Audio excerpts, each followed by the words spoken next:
Bonjour à tous, sur cette dernière vidéo relative à la fiche score interactive sur Excel, il m'a semblé important de vous proposer quelques mises en œuvre possibles sur l'échelle d'une leçon ou du cycle euh, pour vous donner quelques exemples. Il ne s'agit que de propositions, elles ne sont pas exhaustives, libre à vous de vous en inspirer ou pas. Donc, nous allons proposer deux choses. La première, on serait plutôt dans un recueil de données en début de leçon sur un match avec les élèves pour aller faire progresser et éventuellement réinvestir les acquis des élèves. Sur la seconde proposition, nous partirions de données que nous avons déjà recueillies avec les élèves pour les faire se mettre en projet et éventuellement évaluer à la fin du cycle ou à la fin de la leçon.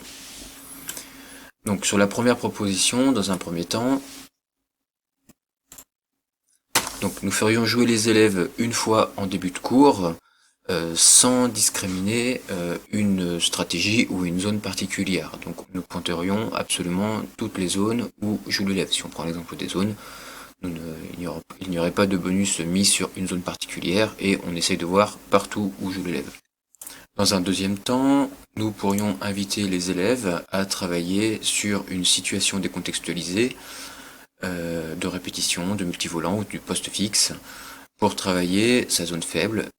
Exemple, je suis en difficulté sur la zone avant, je vais aller travailler l'amorti ou le contre-amorti pour essayer d'être plus efficace dedans. Je vous ai mis ici un lien vers le site académique de l'Académie de Poitiers où nous utilisions des capsules vidéo pour différencier et lancer les élèves sur un maximum de situations sans avoir à les expliquer.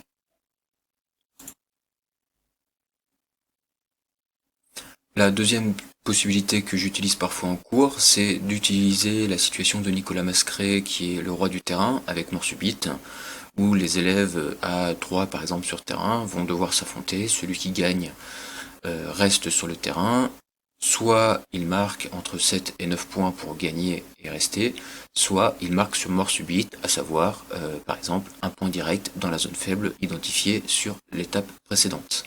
Je vous ai mis ici un lien vers l'article d'un site où on évoque la mort subite de Nicolas Mascret.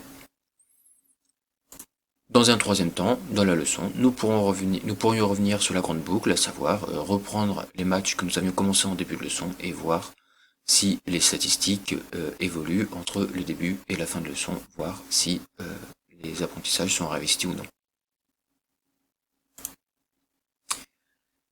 Dans le deuxième schéma que j'avais évoqué, nous ne partirions pas sur des données que nous observerions en début de leçon, mais nous partirions des données que nous avons acquis au fur et à mesure du cycle. C'est-à-dire que là, nous proposerions un tableau aux élèves en disant voilà, depuis plusieurs leçons, nous avons accumulé les statistiques. Et voilà où tu en es. Voilà ton profil. Donc par exemple, en ce qui concerne l'élève 1, le point fort se situe en zone arrière, le point faible se situe en zone avant. À partir de là, les élèves sont capables d'entrer dans une démarche de mise en projet pour essayer de gagner des matchs. Donc, deux possibilités. Nous pourrions rebondir sur la situation d'apprentissage où l'élève va choisir l'élément à travailler en fonction de son point fort et avec l'intensité du défenseur. Je n'y reviens pas. Ou alors, l'élève est capable de rentrer dans une démarche de projet en disant mon point fort, c'est la zone avant, je vais ne valoriser que la zone avant pour essayer de gagner avec la manière contre mon adversaire. Avec la possibilité ou non de changer de zone pendant le match, ce qui peut être intéressant au regard de l'évolution du rapport de force pendant le match. Enfin, possibilité d'évaluer les élèves sur la forme gagner ou perdre avec la manière. Je vous ai remis le lien de Nicolas Mascret qui évoque cette forme de pratique scolaire, où là nous utiliserions les graphiques, c'est-à-dire que les élèves peuvent perdre leur match sur la fiche score, mais en validant un maximum de fois l'élément qu'ils souhaitent valoriser, le point fort par exemple la zone avant, et en faisant aller l'aiguille des graphiques vers le vert. Donc certes le match est perdu, mais avec la manière, puisque beaucoup de bonus ont été attribués. Voilà donc les deux possibilités que j'utilise beaucoup sur mes cycles dans mes leçons avec ce fichier-là.